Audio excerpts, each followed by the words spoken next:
So here's the quick and dirty for the mental projectors and the authority for the mental projectors. And I'm saying the mental projectors because this specific authority, which is also referred to as environmental authority, or sometimes it's called no inner authority. And this authority is only, you only have this authority if you are a mental projector. So I'll show you two different variations of charts that of what it can look like to be a mental projector. And this is the first one.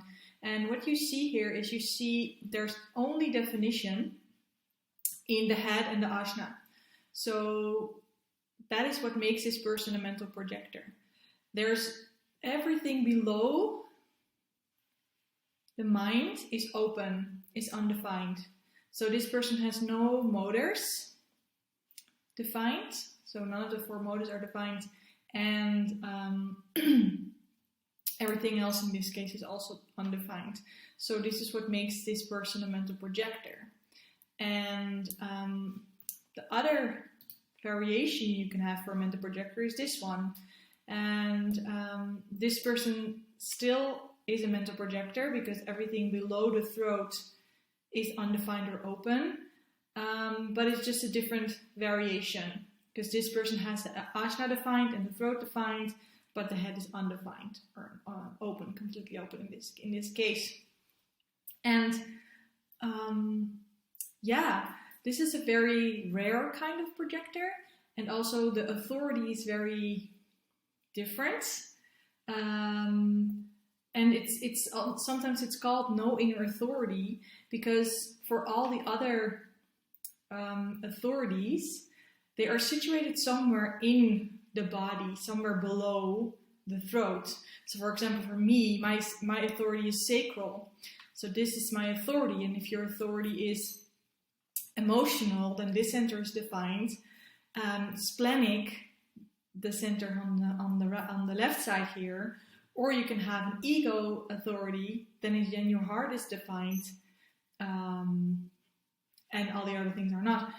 Or you can have self-projected authority, then only your G center and your throat are defined. And I will talk about the other authorities in other videos. But yeah, and in this case, all of those centers are not defined.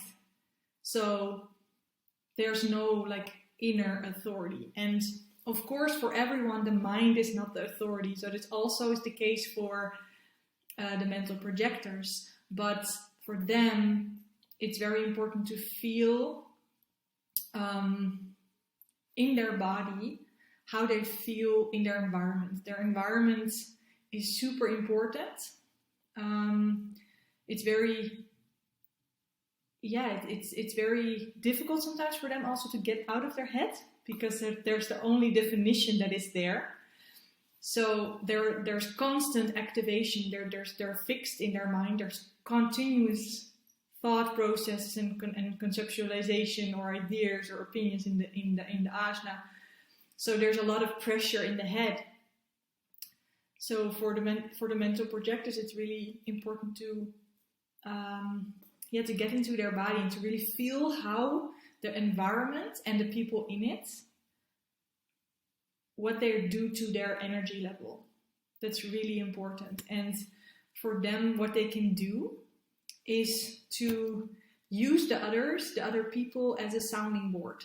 So share when they want to make a decision or when they are invited and they want to decide whether or not to accept that invitation. It's very important for them to have that sounding board that they can share about the invitation and then feel within them how it feels for them when they do that. And the sounding board is not for the other to tell them what to do, but it's just there to hold space. So it's very important for you to have people in your life that hold space for you while you can share your experience and what you feel in that specific environment.